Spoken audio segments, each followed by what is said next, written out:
নাই করলে আজকে যাবেন মায়ের কদমে পড়ে যাবেন, বাবার কদমে পড়ে যাবেন। বাবা অন্যায় করেছি, বাবার জীবন অন্যায় করব না। মা অন্যায় করেছি, আর জীবন অন্যায় করব না। দুনিয়ার মেম্বার অপরাধ করার কারণে মেম্বার আপনাকে ক্ষমা করে নাই, দুনিয়ার চেয়ারম্যান অপরাধ করার কারণে আপনাকে ক্ষমা করে নাই, দুনিয়ার এমপি ক্ষমা করে নাই, দুনিয়ার রাষ্ট্র আপনাকে ক্ষমা করে নাই, দুনিয়ার জেল হাজত আপনাকে ক্ষমা করে নাই। এই আমার কুতুবদিয়ার যুবক, মনে কইরেন না মা ক্ষমা করবে না, মনে কইরেন না বাবা ক্ষমা করবে না। মা বাবার কদমে যাও। আল্লাহ বলে বান্দারে, মা বাবার সাথে তোমাদের সাথে এমন একটা রহমতের কানেকশন আমি আল্লাহ ফিট করে দিলাম। সন্তান অপরাধ করে আর মা বাবার কদম ধরে যখন ক্ষমা চায়, মা বাবা সন্তানের মাথার উপর হাত তুলে মা বাবা সন্তানকে ক্ষমা করে দেয়। বলুন এবার আমরা সেই মা বাবার কদম ধরে ক্ষমা চাইতে রাজি আছি না নাই? আর একটু ধরে বলেন আছি না নাই? আপনার নামাজ, আপনার রোজা, আপনার হজ, আপনার যাকাত, আপনার ইমামতি, আপনার খাতাবত, আপনার মুফাসসির, আপনার মুহাদ্দিস, এমনকি আপনার এলাকার নয় মক্কা মদিনার ইমামও যদি হয়ে থাকেন, মা বাবাকে যদি কষ্ট দেয়, আমার নবী বলে ওই মা বাবাকে কষ্ট দেওয়ার কারণে তুমি জাহান্নামে যাবা, জাহান্নামে যাওয়া, জাহান্নামের আযাব তোমার লক্ষ্য করতে হবে, তোমাকে জাহান্নামের আযাব সহ্য করতে হবে সেদিন যদি মা বাবা। কারণ আমার রসুল বলা, আমার রসুলকে বলা হলো, ইয়া রাসূলুল্লাহ বলেন না পৃথিবীর জমিনের মধ্যে মা বাবার উপর সন্তানের হক কি? আমার রসুল সাল্লাল্লাহু আলাইহি ওয়াসাল্লাম বলছেন, তোমার মা তোমার জন্য জান্নাত, হুমা জান্নাতুকা হুমা নারুকা, তোমার মা বাবা তোমাদের জন্য জান্নাত, তোমার মা বাবা তোমাদের জন্য জাহান্নাম। শেষ করে দেব আর মুরব্বী আল্লাহ মাথার দেবা আজি বোন আর বাবার বয়সী আর বাপ্পু বাসি একটা দোয়া করে কেন বাজি আর বাবার বয়সী মানুষ জল বন্ধ কি দাঁত তুমি গমলার আর বাজি হলো তুমি বহুত দূরত্ব না আগেই দোয়া আর ভাই তারা আর ভাই তারা বহুত দূরত্ব। আহা দূরমত্তন হইতো উত্তর উত্তর দক্ষিণ পশ্চিম থেকে পূর্ব থেকে সব জায়গা থেকে আজকে আশিক রাসূলের মিলন মেলা চলতেছে, ঠিক কিনা বলেন? নবী প্রেমিকদের মিলন মেলা চলতেছে, ঠিক কিনা? এটা নবী প্রেমিকের মিলন মেলা, আল্লাহ কবুল করুক, আমিন আমিন। আহা দেখছেন নি? তখন আমার ভাইরা গভীর মনোযোগ বলতে চেয়েছিলাম, আমার নবীজি কবরের ভিতরে কি চলে সব কিছু নবীজি দেখতে পাই। কবরের ভিতরে মানুষ কি করে না করে সব কিছু আমার নবী দেখতে পাই। নবী সব কিছু দেখার একটি কারণ, একটি উদাহরণ আমি আপনাদেরকে আজকে শোনায় যাব। আমার কুতুবদিয়ার যুবক ভাইরা গভীর মনোযোগ, আল্লাহর প্যারা নবী জি সাহাবায়ে কেরামদেরকে নিয়ে কিছু কবরের পাশ দিয়ে যাচ্ছিলেন। আল্লাহর প্যারা নবী কবরের পাশ দিয়ে যখন যাচ্ছিলেন, কবরের পাশ দিয়ে যাওয়ার পথে নবীজি দেখতে পেলেন একটা কবরের মধ্যে, কবরের ভিতর আযাব প্রবাহিত হচ্ছে। আমার নবী থেমে গেলেন। সাহাবায়ে কেরাম নবীকে জিজ্ঞাসা করলেন, ইয়া রাসূলুল্লাহ আকায়া গাবি বল্লা নবী গো, আপনি কি জন্য আশ্চর্য হয়ে গেলেন, কি জন্য পেরেশানি হয়ে গেলেন? আমার নবী পেরেশানি বোধ করতেছিল, কারণ আপনারাই জানেন উম্মতের কষ্ট সবাই সহ্য করলেও আপনার আমার মায়ের নবী সহ্য করতে পারে? জোরে বলুন পারেনি? উম্মত কবরে আযাবে আছে, আমার নবী বরদাস্ত করতে পারে না। সাহাবায়ে কেরাম বলে, আমরা আমার নবীকে দেখতেছি রাসূলুল্লাহ পেরেশানির মধ্যে, আমার রাসূলুল্লাহর গাম বেয়ে বেয়ে পড়তেছে, রাসূল টেনশন করতেছে উম্মতের জন্য। কবরের ভিতরে উম্মতের আযাব হয়, আমার নবী কবরের পাড়ে দাঁড়িয়ে সব কিছু দেখতেছে, আর নবী উম্মতের টেনশন করতেছে, পেরেশানি করতেছে।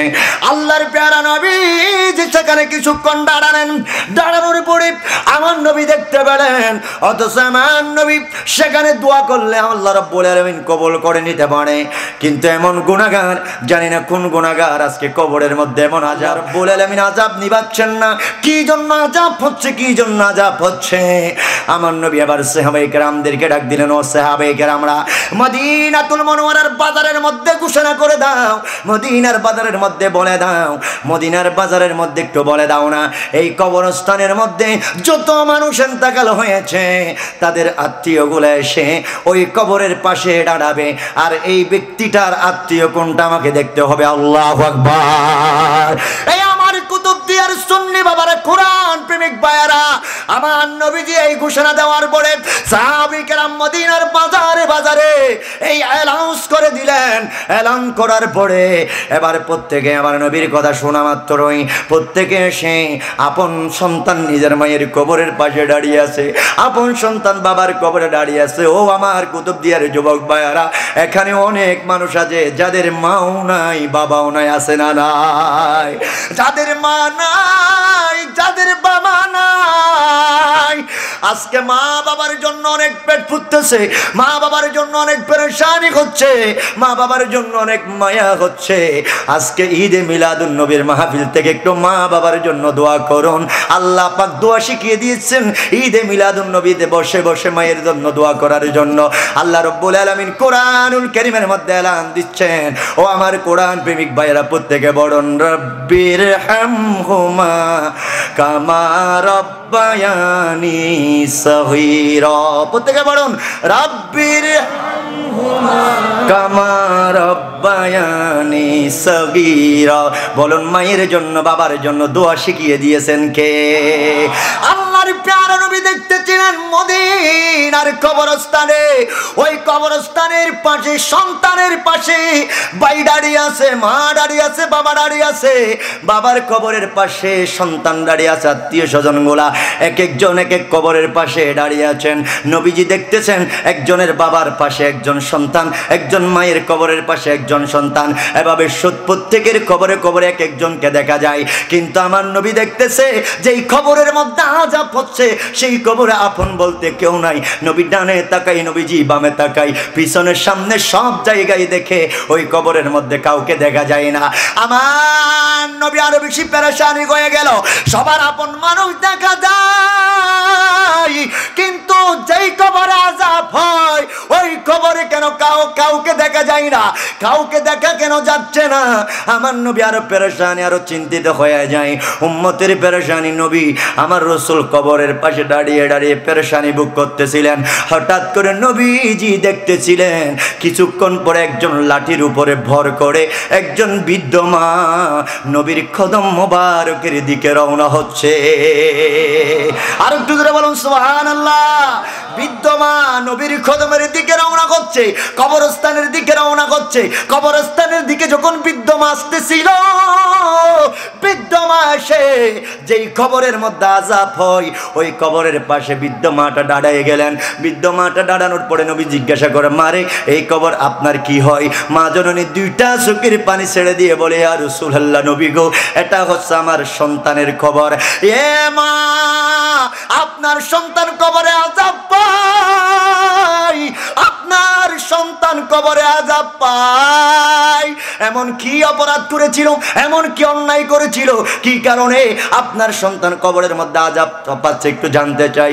মা জননী দুইটা চোখের পানি ছেড়ে দিলেন। দুইটা চোখের পানি ছেড়ে দিয়ে মা জননী ডাক দিচ্ছেন, ইয়া রাসূলুল্লাহ, নবী গো, আকা ইয়া হাবিবাল্লাহ, এই সন্তান দুনিয়া থাকা অবস্থায় আমি মাকে বড় জ্বালা যন্ত্রণা করত, তার বউকে আমি মায়ের উপর প্রাধান্য দিত। এমন কি এক পর্যায়ে তার বউকে প্রাধান্য দিতে গিয়ে এই সন্তান আমি মাকে এমন মারা মারছিল, আমি মা বরদাস্ত করতে না পেরে আল্লাহর দরবারে দুইটা হাত তুলে দিলাম। আরে আমার কুতুবদিয়ার যুবক, বলুন না, এমন কুলাঙ্গার সন্তান আমাদের দেশে আছে না নাই? আজকে মা যেই মাকে লাত্তি মারে, যেই মাকে পিটাও, মনে কি করো না সেই মায়ের পেটের ভিতরে তুমি 10 মাস জুজিন কত লাত্তি মেরেছো? মাকে ঠিক মতো ঘুমাইতে দাও নাই। গভীর রাত্র হয়ে গেল, সবাই ঘুমাই, পাশের রুমের সবাই ঘুমাই, বাবিরা ঘুমায়, আত্মীয় স্বজনরা ঘুমাই, কিন্তু যিনি তোমার মা তিনি তো রাত্রে ঘুমাইতে পারে নাই। আমার মা ঘুমাইতে পারে নাই, আমাকে হাজার হাজার আমি আপনি মায়ের পেটের ভিতরে লাত্তি মারলাম। আমি এমন কি মাকে লাত্তি মারতে মারতে নয় আমি আমার মাকে লাত্তি মারতে মারতে ঘুমকে হারাম করে দিলাম, সারা রাত ঘুমাইতে পারে নাই। অথচ সেই সন্তান আজকে বড় হওয়ার পরে, বিয়ে শাদী করার পরে নিজের মাকে আঘাত করে ঘর থেকে বের করে দেয়। এরকম সন্তান আছে না নাই? এ যুবক, যেই বৃদ্ধ বাবাটা ভালো খাবার কোনোদিন খাই নাই, যেই বৃদ্ধ বাবাটা কোনোদিন ভালো লুঙ্গি পরে নাই, যেই বৃদ্ধ বাবাটা কোনোদিন ভালো পাঞ্জাবি সেলাই করে নাই। তুমি সন্তানকে মানুষ করার জন্য, তুমি সন্তানকে সুন্দর দেখার জন্য তোমার জন্য সবকিছু বিসর্জন দিয়েছে। আজকে সেই বাপকে নিজের বিটা থেকে তাড়িয়ে দেয় এরকম কুলাঙ্গার সন্তান সমাজে আছে না নাই? এ যুবক, যার ঘরে মা নাই, যার ঘরে বাবা নাই, যার ঘরে মা নেই, তার কাছে গিয়ে জিজ্ঞাসা করো মা কত বড় দামি। যার কাছে বাবা নাই তার কাছে জিজ্ঞাসা করো বাবা কত বড় দামি। আজকে বাবা হারাইলো, 50 বছর হয়ে গেল, বারবার মন চাই বাবা ডাকার জন্য, কেউ বাবা ডাকতে পারে না। এইরকমও সন্তান আমাদের এই এলাকায় আছে না নাই? আমার মুরব্বীর বাবা নাই, আমার মুরব্বীর বাবা নাই। যুবক বলুন কার ঘরে বাবা আছে? হাত দুটো তুলেন। আলহামদুলিল্লাহ বলেন। কার ঘরে মা আছে? হাত দুটো তুলেন। আলহামদুলিল্লাহ। আমার ঘরে আমার মাও আছে, আমার ঘরে আমার বাবাও আছে। ও মায়ের দোয়া ইসলামী তরুণ সঙ্গের যুবকেরা, তোমরাও কোন মায়ের সন্তান জানি না, তোমরাও কোন বাবার সন্তান জানি না। আজকে মাহফিল আগত আমার কুতুবদিয়ার সর্বস্তরের কোরআন প্রেমিক ভাইয়েরা, আমার মুসলমান বাবারা, যাদের ঘরে মা আছে, যাদের ঘরে বাবা আছে, উচ্চস্বরে বলুন আমরা মা বাবার খেদমত চাই কি চাই না? দুই হাত তুলে বলুন আমরা মা বাবার খেদমত চাই কি চাই না? মা বাবার খেদমতে জান্নাত আছে না নাই? এ আমার কুতুবদিয়ার যুবক ভাইয়েরা, মা বাবার খেদমত করেছো, জান্নাত কামাই করেছো। মা বাবার খেদমত যারা করে নাই তারা জাহান্নামে, জাহান্নামে। এবার বলুন আমরা জাহান্নাম চাই না জান্নাত চাই? জোরে বলুন কি চাই? জান্নাত চাইলে মা বাবার খেদমত দরকার আছে না নাই? আমার বায়না কবির মনোযোগ বলতে চেয়েছিলাম, মা জননীকে বলা গৌরব। ওগো আমার মা, আপনার সন্তানের কবরে আযাব হয়, আপনি একটু মাফ করে দেন না, আপনি একটু মাফ করে দেন না। আমার নবী এই কথা বলার পরে ওই মা জননী দুইটা চোখের পানি ছেড়ে দিলেন। ইয়া রাসূলুল্লাহ, নবী গো, আকিয়া হাবিবাল্লাহ, আমার সন্তান যখন আমাকে মারতেছিল, আমাকে যখন মারতেছিল, আমি আর বরদাস্ত করতে না পারে আল্লাহর দরবারে দোয়া করলাম, আল্লাহ আমার সন্তানটারে দুনিয়ায় আঘাত না দিও, দুনিয়ায় আঘাত দিয়েন না, দুনিয়ার মধ্যে অত্যাচার করিয়েন না। আল্লাহ উনি যখন মারা যাবে কবরের মধ্যে এর শাস্তি দিও, হাসরের শাস্তি দিও। কারণ মা জননী বলে, ইয়া রাসূলুল্লাহ, নবী গো, কোন সন্তানের দুনিয়ায় আযাব মা জননী সহ্য করতে পারে না। পারে না। সন্তান যদিও ডাকাত হয়, সন্তান যদিও চোর হয়, মায়ের কাছে সন্তান ডাকাত হলেও চোর হলেও এটা মায়ের কাছে কিছুই নয়। মা একটা শব্দে ডাক দেয়, সন্তান আমার একটু বুকে আয়। আল্লাহু আকবার। আমার ভাইয়েরা গভীর মনোযোগ, আমার নবী বলতেছেন, এ মা জননী আপনি ক্ষমা করে দেন। এখন মা জননী ক্ষমা কিছুই মুহূর্তে করতেছেন না। হঠাৎ করে আমার নবী আল্লাহর দরবারে দুইটা হাত তুলে দিলেন। আপনাদের কি কষ্ট হচ্ছে? শেষ করে দেব? আল্লাহ রব্বুল আলামিনের দরবারে দুইটা হাত তুলে দিলেন। আল্লাহ, আল্লাহ ইয়া বারি তাআলা, আপনার কুদরতের কদমের মধ্যে আমি নবী হাত বাড়াইলাম। আল্লাহ, এই যে মা সন্তানকে ক্ষমা করতেছে না, ওই মাকে কবরের আযাব টুকু দেখার চক্ষু আপনি দান করুন। আমার নবী দোয়া করলেন। ও যুবক, অনেকেই বলে নবীর দোয়া কবুল হয় না, অনেকেই বলে নবীর দোয়া কবুল হয় না। আমার নবী কবরের পাশে দাঁড়িয়ে দোয়া করতেছে, আল্লাহ এই মহিলাটাকে সন্তানের আযাব দেখার ক্ষমতা দাও। আমার নবী দোয়া করতে দেরি আল্লাহ রাব্বুল আলামিন মহিলার আযাব দাও, আযাব দেখার ক্ষমতা দিয়ে দিলেন। চোখের মধ্যে যখন দেখতে পাচ্ছেন ওই সন্তানের মধ্যে যেই আযাব চলতেছে, নিজের মা সেই আযাব দেখতেছে, অবলোকন করতেছে। সেই মা আযাব দেখতেছে কিভাবে? মাকে কষ্ট দেওয়ার কারণে কবরের মধ্যে ফেরেশতারা ওই সন্তানের চামড়াগুলা খুলে খুলে নিয়ে নিচ্ছে। গোশত যেভাবে একটা গরু জবাই করলে জবাই করার পরে চামড়াগুলা খুলে খুলে নেয়, মা জননী দেখে বেহুশ হয়ে গেলেন, হায়রে আমার সন্তানকে এভাবে আঘাত করা হচ্ছে, আমি মা হয়ে কিভাবে বরদাস্ত করব। সেখানে সন্তানের আযাব দেখে বেহুশ হয়ে যায়। এবার হুঁশ ফেরার পরে উনি কেঁদে কেঁদে বলি, ইয়া রাসূলুল্লাহ, নবী গো, আকা ইয়া হাবিবাল্লাহ, আমার সন্তানের আযাব আমি বরদাস্ত করতে পারবো না। ইয়া রাসূলুল্লাহ, আমার সন্তান আযাব পায়, আমি মা হয়ে কিভাবে বরদাস্ত করব? সেই জন্য আমি আমার সন্তানকে মাফ করে দিলাম। আমার নবী বলে, রাসূলুল্লাহ সাল্লাল্লাহু আলাইহি সাল্লামের সাহাবায়ে কেরাম, উপস্থিত সাহাবায়ে কেরাম, আমার নবী বলে, মা সন্তানকে মাফ করতে দেরি, আমি রাসূল দেখতেছি আল্লাহ পাক কবরের আযাব মাফ করে দিয়েছে। জোরে বলেন আল্লাহু আকবার। মা বাবার খেদমত করলে কবরের আযাব হবে? মা বাবার খেদমত করেন বাজি, মা বাবার খেদমত করেন, মা বাবার খেদমত করেন। কোরআনুল কারীমের আয়াত বলেছিলাম, আল্লাহ রাব্বুল আলামিন বলেন, আমার ইবাদত করো, আমার ইবাদত করো, আমি আল্লাহর রহমত থেকে তোমরা নৈরাশ হইও না। আমি আল্লাহর রহমতের মধ্যে সর্বশ্রেষ্ঠ রহমত হচ্ছে আমার নবী। আর সাথে সাথে আমি তোমাদেরকে একটা কথা উল্লেখ করে দিলাম, আল্লাহ রাব্বুল আলামিন বলে, ওয়া বিল ওয়ালিদাইনি ইহসানা। জোরে বলেন আল্লাহু আকবার। আমার নবী ডাক দিয়ে বলে, আল্লাহর প্যারা নবী রাসূলুল্লাহ সাল্লাল্লাহু আলাইহি সাল্লামের উপর আল্লাহ পাক কুরআনুল কারীম নাযিল করলেন। আমার রাসূল সাল্লাল্লাহু আলাইহি সাল্লামের উপর কোরআন নাযিল করে আল্লাহ পাক রাসূলুল্লাহর উম্মতদেরকে বলে দিলেন, ওয়াবিল ওয়ালিদাইনি ইহসানা, তোমরা মা বাবার সদ্ব্যবহার করো। ও আমার যুবক মায়েরা, বলুন আমরা আল্লাহর ইবাদত করব, বলুন আমরা কার ইবাদত করব? আল্লাহর ইবাদত করব, রাসূলুল্লাহকে তাজিম করব, সম্মান করব, মা বাবার খেদমত করব, মা বাবার গোলামি করব, মা বাবার সাথে সদ্ব্যবহার করব। এই তিনটা কাজ আজকে থেকে আপনার ঘরে নিয়ে যাবেন, এই তিনটা কাজ আজকে থেকে আপনার ঘরে নিয়ে যাবেন, আপনার জীবন সুন্দর করে দিবেন কে? আর একটু জোরে বলুন কে? আমার ভাইয়েরা, গভীর মনোযোগ বলতে চেয়েছিলাম, আল্লাহ রাব্বুল আলামিন কোরআনুল কারীমের মধ্যে এলান দিচ্ছেন, ওয়া কাযা ربك ألا تعبدوا إلا إياه وبالوالدين إحسانا।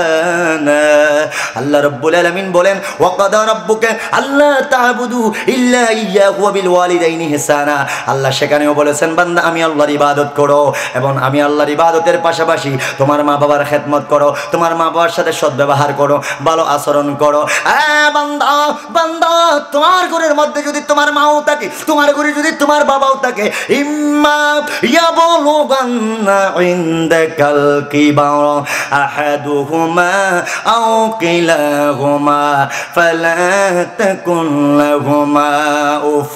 আল্লাহ রাব্বুল আলামিন বলে, বান্দা তোমার জীবদ্দশায় তোমার মা বাবাকে পেয়েছো, কিংবা তোমার মাকে পেয়েছো, কিংবা তোমার বাবাকে পেয়েছো, তাদের সাথে কখনো উফ শব্দ ব্যবহার তোমরা করবা না, তাদের সাথে রাগান্বিত হবে না, তাদের থেকে চোখ রাঙিয়ে তাকানো যাবে না, তাদের সাথে ভালো আচরণ করতে হবে। আল্লাহ রাব্বুল আলামিন বলেন, শুধু তা নয়, ওয়ালা তানহারহুমা। ও আমার কোরআন প্রেমিক ভাইয়েরা, আমাদের সমাজে অনেক মানুষ আছে, অনেক যুবক আছে, নিজের গর্ভধারণী মা এবং নিজের বাবাকে ধমক দিয়ে কথা বলে, আছে না নাই? নিজের মাকে ধমক দিয়ে কথা বলে, নিজের বাবাকে ধমক দিয়ে কথা বলে।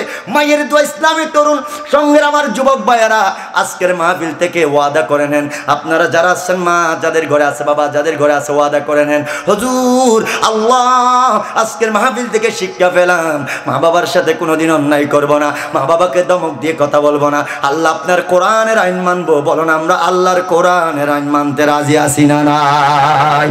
আল্লাহর কোরআন বলে, ও পৃথিবীর জমিনের মানুষ, ওয়ালা তানহারহুমা, তোমরা মা বাবাকে ধমক দিয়ে কথা বলিও না। বলুন মা বাবাকে ধমক দিয়ে কথা বলা যাবে? মা বাবাকে ধমক দিয়ে কথা বলা যাবে না।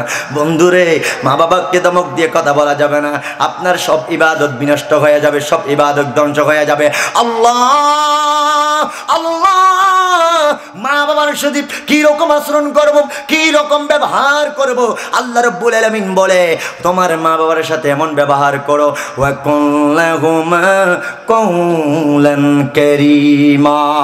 আল্লাহু আকবার।